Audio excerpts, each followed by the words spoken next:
Paano kung isang gabi, mag-isa ka lang sa isang lumang bahay? Tapos, may kumatok. Malakas, sunod-sunod. Pagbukas mo ng pinto, walang tao. Akala mo normal lang, pero hindi mo alam. Hindi ka na pala nag-iisa. Ako si Marian, 19, taga Batangas. Nung isang taon, tumira ako pansamantala sa bahay ng tita ko sa Tanawan para mag-review. Tahimik ang lugar nila, nasa dulo ng eskinita. Luma na ang bahay. At sa ikalawang linggo ko ron, may mga nangyaring hindi ko malilimutan.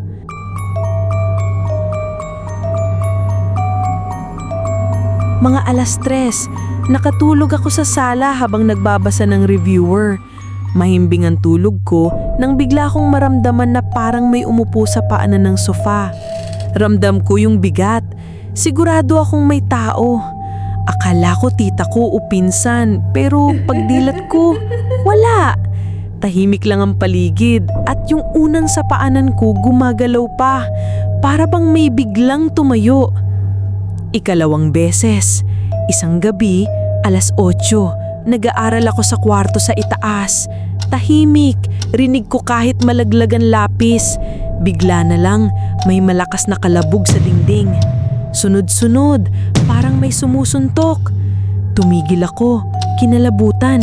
Tapos may kasunod na katok. Dahan-dahan kong binuksan yung pinto ng kwarto ko. Sa koridor, madilim. Walang tao. Nang bumaba ako, nandun lang sa sala ang pinsan kong maliit, nanonood ng TV. Tinanong ko siya, "Ikaw ba yung kumakatok sa taas?" Umiling lang siya at sinabing, "Ate, kanina pa ako dito. Wala pang umaakyat." Doon na ako nanginig. Kasi malinaw. Malinaw na may kumakatok at kumakalabog sa taas. Pero sa bahay, kami lang dalawa ang tao. Ilang araw akong hindi mapakali.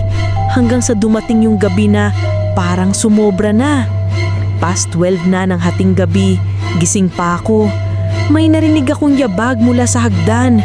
Mabigat, mabagal, isa-isa. Huminto sa tapat ng pinto ng kwarto ko. Kimegat ko labi ko. Hinihintay ko na baka pinsan ko. Pero nung bigla na lang, halos magigiba na yung pinto sa lakas ng katok. Pinilit kong wag buksan. Nanginginig na ako. Tumigil lang nung biglang bumukas ang bintana at pumasok ang malamig na hangin. At sa salamin sa gilid, nakita ko. May nakatayong anino sa likod ko. Mahaba ang buhok, nakayuko at nakatingin diretso sa akin.